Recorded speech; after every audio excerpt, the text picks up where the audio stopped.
a été assujetti. Ça veut dire quoi en français facile? Ça veut dire que tout était bien avant. Et quand nous on est arrivé, il y a eu un problème et on commence à souffrir. Ce que certains appellent le péché originel. Ok. Donc vous voulez me dire qu'il y a un jour tout était bien et par la faute d'une personne, le monde entier a été condamné? Et ça c'est bon, c'est vrai. Il y a quand même un problème. Et on vous dit que vous devez supporter. Parce qu'il y a un jour où ça va changer. Si vous attendez le jour que ça va changer, à quoi servent donc les rituels que vous faites, les bains que vous faites, les prières et les neuvaines? Quand vous demandez la grâce du voyage, vous demandez la grâce de ceci, pourquoi? Pourquoi tu ne restes pas les pieds croisés chez toi? J'attends que Dieu décide que c'est mon temps de voyager. Et tu pars en allemand à l'aéroport, tu montes dans l'avion. Pourquoi? Pourquoi tu dois composer? Pourquoi tu dois aller à l'école? Tu ne dis pas que bon, je ne vais pas faire qu'avec l'école. J'attends que Dieu décide que j'ai le bac. Tant qu'il n'a pas décidé, je suis à la maison. Mais comment vous pensez ça? Et c'est un problème. Et il continue en disant que nous tous, nous attendons, nous gémissons parce qu'on attend que ça arrive. Ça veut dire que nous sommes dans le temps de patience. On est patient, n'est-ce pas? Ça va arriver. Ça va aller, n'est-ce pas? Comme un aîné nous disait, l'avenir c'est devant, le bonheur c'est devant. Le bonheur c'est devant, pourquoi c'est pas aujourd'hui? Pourquoi? Et c'est ça le souci. C'est ça le souci. Je refuse d'enseigner un Dieu qui me montre que je dois souffrir. Que comme je viens sur terre là, je viens pour souffrir. Et peut-être après, s'il est content, il me donne ce que je veux. Non. Le Dieu de la spiritualité comme moi j'enseigne est un Dieu des lois. Il a établi des lois. Tu les appliques, tu as le retour de ces lois. Il a dit qu'un homme et une femme qui se mettent ensemble, pendant que la femme est en période de féconde, la femme là tombe enceinte. Ce n'est pas une question de choix de Dieu. Ce n'est pas Dieu qui te porte de ta maison. Il te fait marcher. Prends le taxi. D'abord, te laver, t'habiller, te parfumer. Prends le taxi. Allez voir la fille en question. Négocier comme tu négocies. Et coucher avec elle. Dieu est où dedans? Dieu est où dedans? Maintenant, quand la femme tombe enceinte, c'est la volonté de Dieu. Donc Dieu n'était pas là quand tu t'es levé, aller lui faire la cour. Il apparaît seulement quand il faut que la femme la conçoive. Mais attendez, il y a quand même un souci. Et c'est ça le souci. Et c'est ça qu'on vous enseigne. C'est une question de loi. Nulle part les hommes vont porter les enfants. C'est une loi qu'il a écrite. Les hommes ne portent pas les enfants. Même si on prend l'enfant, on met dans le ventre de l'homme là. Rien. Ah, on n'a pas d'utérus. C'est une question de loi. Même tout à l'heure, j'ai parlé des maçons. Le maçon ne crée rien. Il comprend qu'en prenant le sable-ci, en ajoutant telle quantité d'eau, ça devient dur. Il n'a pas créé ça. Il l'a constaté. Il a constaté que pour que le sable devienne dur, ce n'est pas qu'il fabrique le sable, non. Il part prendre le sable quelque part. Il part ajouter le gravier, ajouter ceci. Il met l'eau, ça devient dur. Il a compris que c'est comme ça. Et il écrit dans un livre. Ce n'est pas comme si c'est lui qui a décidé ça. Si c'était le maçon qui avait décidé ça, un autre maçon viendrait dire que seulement avec l'eau, je construis la maison. C'est pour ça qu'on va à l'école, pour apprendre ces lois. Et on a des gens qui pensent, et je ne peux pas le dire autrement, malheureusement, beaucoup de nos églises protestantes, c'est-à-dire protestants, témoins de Jéhovah et églises de réveil, toute cette ligne-là, c'est ça qu'ils enseignent. Tout ce qui arrive sur terre, c'est parce que Dieu a voulu. Si c'est comme ça, c'est Dieu qui a voulu. Donc c'est Dieu qui a voulu que vous soyez assis ici maintenant. C'est Dieu qui a voulu que vous ne soyez pas assis ici maintenant. C'est Dieu qui l'a fait. C'est Dieu qui a fait qu'une personne m'ouvre ses habits. C'est Dieu. Comme quelqu'un m'a dit, Dieu savait déjà qu'il devait faire ça. Attendez un peu. il y a quand même un problème. Et ce qui disait savoir seulement dans ce qui est bien, hein, parce que alors dans ce qui est mal, et quelqu'un m'a répondu, c'était dépassé. Vous connaissez l'histoire dans un diocèse du Cameroun où les catéchistes ont mangé un prêtre catholique romain. Je suis au moins sûr que vous le savez. Parce que je l'ai publié dans le groupe WhatsApp. Et c'est devenu très populaire. Quand l'information, la note que le curé a écrite pour sanctionner les catéchistes en question, j'ai des confrères qui se sont fâchés. Mais comment on peut faire ça? Comment c'est très grave? Il y a eu un débat là. Moi, je n'ai pas parlé parce que moi, je sais que si je parlais là, ça devait être ma part de problème. Je reste tranquille. Quand la vidéo maintenant de ces catéchistes là est apparue, où eux-mêmes, ils disent comment ils ont fait et pourquoi ils ont fait ça. Il n'y a eu plus aucun débat. N'est-ce pas? Et il y a quelqu'un qui s'est levé, une femme, qui a dit, c'est sûr que Dieu avait déjà su que on devait manger son prêtre comme ça. C'est là, si ça arrivait, ça veut dire que Dieu a voulu. Je me suis posé, j'aimerais faire un peu le film, n'est-ce pas? Donc, Nietzsche qui est assis là, décide de me manger. Bon, je sais que c'est impossible, passe-moi ton nom comme ça. Il décide de me manger, n'est-ce pas? Donc là, Dieu ne sait pas, donc Dieu n'agit pas, n'est-ce pas? C'est la décision de Nietzsche. Maintenant, il réussit à me manger. C'est à ce moment-là que Dieu est d'accord avec. Je ne sais pas, l'accord de Dieu vient où? À quel moment? Au moment où il dit qu'il me mange ou au moment où il réussit à me manger? Quand il est en train de manger. Donc, pendant qu'il est en train de manger, c'est là où l'accord de Dieu vient. C'est quand même terrible. C'est quand même terrible. Dieu avait déjà voulu, Dieu avait déjà su. Non, il y a un problème. On ne peut pas parler comme ça. On ne peut pas parler comme ça. Donc les gens qui meurent tous les jours là, c'est Dieu qui a voulu qu'ils meurent. Et c'est ça, et malheureusement beaucoup font ça pour se déresponsabiliser. Il y a une histoire que Bernard connaît. Une femme décide de s'approprier les biens de son grand frère, qu'il a déjà construit. Donc je construis ma maison. Ma petite, ça va faire les papiers que c'est pour elle. Et elle veut mettre dehors. Oui, c'est à l'heure où je parle, ce n'est pas une histoire d'hier. C'est actuellement, c'est pendant. Oui, elle l'a mis dehors. Et le grand frère est sorti. Il a découvert le faux. Il est en train de bagarrer pour récupérer sa maison. C'est Dieu qui a voulu. Bon, Dieu a voulu quoi? Que le grand frère construise. Ou bien Dieu a voulu que la sœur prenne. Ou bien il a voulu que le grand frère soit dehors. Bon, Dieu a voulu quoi de trois choses là? Non, il y a quand même un bon problème. Et c'est ça. Les gens se déresponsabilisent. Ils laissent leur choix à la portée de Dieu. La vie est un choix et on en assume les conséquences. Tu veux réussir dans ta vie, pose les actes qu'il faut. Et c'est ça le problème de cette parole-ci. Le bonheur, c'est devant. Le bonheur n'est pas devant. Le bonheur est quand tu décides de le faire dans ta vie. Le bonheur est là dans ta vie quand tu décides de le faire. C'est un choix. C'est un choix. Ce n'est pas Dieu qui vous a appelé ici là. Vous êtes venu à mon invitation. J'ai dit que je fais la messe à 10 h. Vous êtes donc venu à 10 h.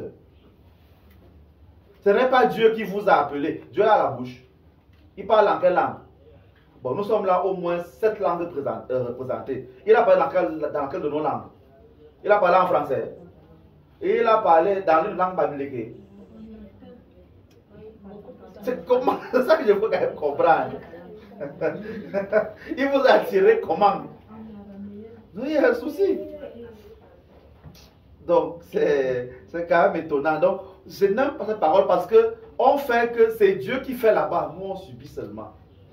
Et pour dire vrai, moi, je pensais ça avant, mais ce n'est pas comme si je ne l'ai pas pensé avant. J'ai pensé comme ça avant.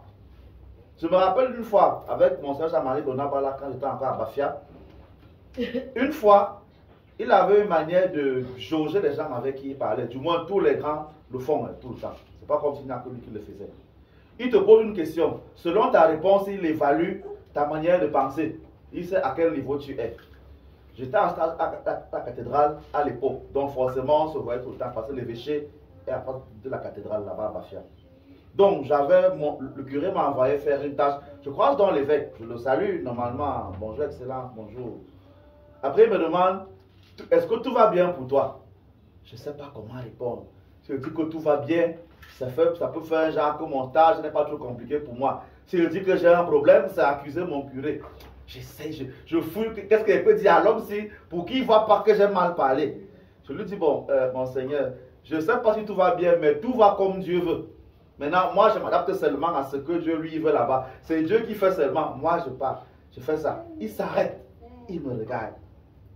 Il dit, pardon, je répète que tout va comme Dieu veut. Moi, je me bats seulement à supporter, à entrer un peu. Il me tend la main, il me salue. Il dit, vraiment, ce sont des convictions qui ne courent pas les rues. Je lui dis, bon, il ne peut pas me donner les louanges comme ça. Je reste tranquille. Il dit, bon, c'est qu'en fait, vous m'avez bien enseigné. Donc, forcément, le travail a été bien fait en haut. Il a souri, il est parti. Donc, comme vous dites que, je ne sais pas comme si je dis ça que je suis né en parlant comme ça. C'est qu'à un moment donné, on se réveille, on se dit que non, il y a un problème. Bon, le jour là, Dieu avait dit quoi? Dieu savait que j'allais croiser l'évêque. Dieu savait que l'évêque allait dire comme ça là. Dieu savait aussi que j'allais dire ça à l'évêque. Waouh! Le Dieu là est quand même puissant. Donc, voilà, depuis la fondation du monde, comme quelqu'un dit. Donc, ça veut dire que depuis, bon, le monde existe même depuis quand? Bon, admettons, depuis 2000 ans que le monde existe, même comme c'est plus tard que ça. Donc, Dieu savait déjà que dans 2019 ans, il y a quelqu'un qui va croiser son évêque à tel endroit bien précis. Il va dire comme ça. Waouh! C'était déjà programmé. Regardons, on a des automates, en fait. Non, les amis, c'est quand même bizarre. Si l'histoire était comme ça, pourquoi on va dans aux élections là, au Cameroun bientôt? Si tout est déjà écrit depuis longtemps. Donc, Dieu, donc on est là maintenant là. Dieu sait déjà qui va gagner. N'est-ce pas? Bon, pourquoi nous les médiums, on ne connaît pas? Puisque nous on peut parler avec Dieu, pourquoi nous il n'a pas révélé à personne? Il attend le moment pour révéler à quelqu'un. Donc il y a les vrais médiums qui savent déjà. Les médiums qui disent qu'ils voient Dieu. Qui disent qu'ils voient Dieu et ils savent déjà. Ils doivent parler avec Dieu. En fait, je prends tous ces exemples pour vous montrer comment cette manière de penser est mauvaise. Cette manière de penser est mauvaise. Je voudrais que tu sortes de cette homélie en te disant, je suis responsable de mon bonheur. Ce n'est pas Dieu qui est responsable de mon bonheur, tout comme de ma souffrance. Je n'attends pas que Dieu décide que c'est dans telle période que je vais réussir. C'est moi qui décide. C'est moi qui décide. Pourquoi pour certains de décider que c'est à 20 ans qu'ils seront riches et d'autres c'est à 60 ans? Comment? Ils ont trop fait quoi? Ils ont trop fait quoi? Le premier jour où j'ai vu un enfant avec une tablette, c'était chez un prêtre, où je n'avais même pas encore de téléphone à l'époque. Son enfant avait une tablette, et pas n'importe laquelle en plus. L'enfant là jouait au milieu des autres personnes qui le regardaient étant ébahis. Je me suis posé la question, pourquoi Dieu laisse ça? Comme vous posez souvent toutes les questions là autour, pourquoi Dieu laisse que les autres enfants là souffrent comme ça? Dieu était où dedans? C'est ça le souci. Est-ce que Dieu a besoin de laisser? Comme quelqu'un m'a posé la question, a commencé à réfléchir hier, quand on discutait. Je suis avec la femme, si on souffre, on monte, on descend, sa famille ne m'aime pas. Je suis en train de prier pour demander à Dieu que, Dieu, pourquoi tu laisses comme m'humilier comme ça? Aïe! Bon, comme je connais ma personne, je savais que si elle parle là, ça devait être ma part. Dieu est au-dedans. Tu souffres dans un foyer. Et Dieu laisse qu'on te perturbe. Donc tu ne peux pas prendre tes deux pieds et partir. Dieu laisse. Et je me rappelle, l'un de mes maîtres m'avait parlé, parce qu'on discutait avec lui comme ça. Et il s'est énervé et il m'a demandé que, le Dieu dont tu parles là même, tu es même sûr qu'il existe. Parce que je parlais comme ça. Que mais Dieu peut faire ça, il peut décider qu'il peut faire comme ça. Je dis, ma chère, Il se donc énervé et m'a demandé que, depuis le Dieu dont tu parles, est-ce que tu es même sûr qu'il existe? Et c'est ça le problème. Je vous ai déjà dit que Dieu là, c'est un anagramme. Hein. Divinité intemporelle et universelle. C'est le nom de personne. C'est un titre. Le mot Dieu là, c'est comme mon Seigneur, c'est comme prêtre, c'est comme, c'est pas moi, président. C'est un titre.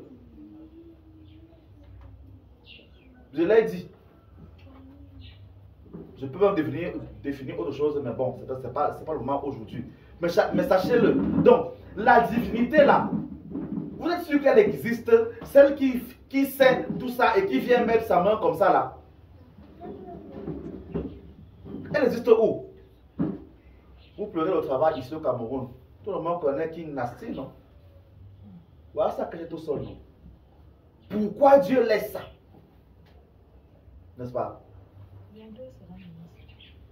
Pourquoi Dieu laisse ça? Il fait comment pour laisser ça? N'est-ce pas? Vous posez des questions qui n'ont pas de sens.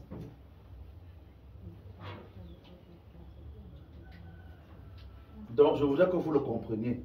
C'est ta responsabilité. Le temps de Dieu, c'est ton temps. Tu as la responsabilité d'activer quand tu veux ton temps de bénédiction et de réussite. Il faut le savoir. Vraiment, sachez-le, il faut le savoir. Donc, reste assis là à m'écouter en te disant, à partir de maintenant, je suis l'architecte de mon bonheur. Et c'est ce que les francs-maçons disent. C'est pour ça que je prends beaucoup d'exemples aujourd'hui. Ils appellent Dieu le grand architecte, le modèle de tous les architectes. Et Jésus, le premier initié. Voilà comment ils l'appellent. Ils ont compris les lois, comment on bâtit. Et peut-être que vous ne le saviez pas. C'est un pasteur protestant qui a écrit le code de conduite des francs-maçons. Il s'appelait Anderson. Il y a même certains qui disent, je ne suis pas loin de le penser, que ce sont ces initiés-là qui ont écrit la Bible. Pour vous dire ce que vous avez besoin d'entendre et pour cacher les vérités là à l'intérieur. Tu dois travailler toi-même pour t'élever, maîtriser les lois de la nature, passer par le feu.